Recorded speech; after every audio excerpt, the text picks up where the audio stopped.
This is the LG G7 ThinQ, and no, I didn't say thank you or anything of the sort. This is the company's new approach to AI on their phones. We saw it begin with the LG V30s ThinQ that we covered at MWC, and now it's time to meet the new kid on the block. Reporting from New York City, I'm Jaime Rivera with Pocketnow, and let's go hands-on.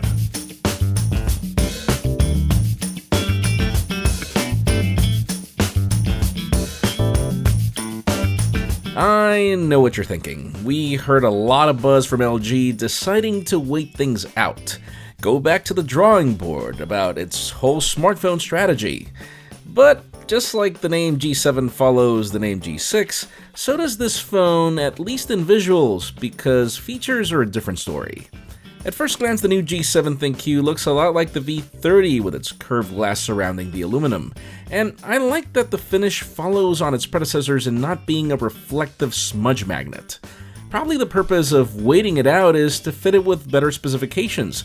We have the brand new Qualcomm Snapdragon 845, 4GB of RAM, 64GB of expandable storage, with options for more RAM and storage only available in Korea apparently. There's IP68 water and dust resistance, mil-spec drop resistance, and it brings wireless charging back in addition to a 3000 mAh battery. Power up the display and you'll see new but familiar territory. Yes, there is a notch, and LG has decided to separate the G series from the V series by sticking to LCD on the G and OLED displays on the V. This is actually a taller and very vibrant full-vision display at 6.1 inches diagonal, an aspect ratio of 18.9 by 9, and Quad HD Plus resolution. Those of you who don't like the notch get the option to cover it up with what LG dubs its secondary display, and while I don't see any additional functionality, it does seem to do a better job at hiding the notch than competitors. Says the G3, LG has been famous for its loud single-firing speaker, and yes, this one is loud, and yes, it's also single-firing. LG calls it its boombox speaker that uses the water-resistant seal to create this resonance chamber that definitely is very loud so long as you don't cover it up. The company claims DTS-X 3D virtual surround sound, but this is something that we'll have to test in our review as we even hear that the effect extends to whatever surface you place the phone on. For the audiophile in you, there's also a headphone jack with the hi-fi 32-bit quad DAC that we like from the V30, so yes, content consumption is definitely this phone's stronghold. As for AI, LG brings two important features. It has what it dubs its super fair-field voice recognition, which is an increase in sensitivity by 35% compared to other models. There's also a dedicated AI key included here, but no worries, the company is not trying to reinvent the wheel. All it is to call for the Google Assistant, and LG is only tweaking it in the fact that you can call it by different names, like on old Motorola phones. And there are also custom commands to operate different features in the phone, but we'll leave those for the full review.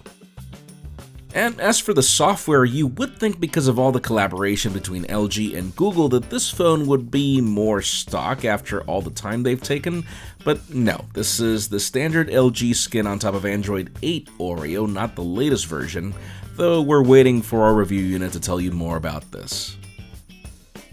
As with previous LG phones, what we look forward to most is the camera, and the company doesn't seem to disappoint. We have two 16-megapixel cameras, one of 71 degrees of field of view at f1.6 aperture, and the other is a wide-angle camera at 107 degrees of field of view and f1.9 aperture.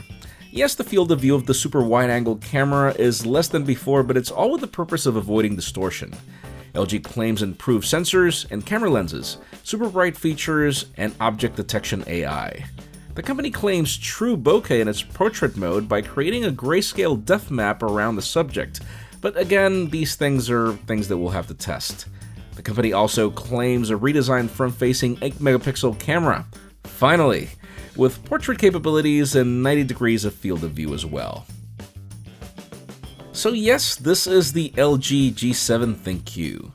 It comes in 4 color options: Platinum Gray, Aurora Black, Moroccan Blue, and Raspberry Rose, and is set to launch very soon.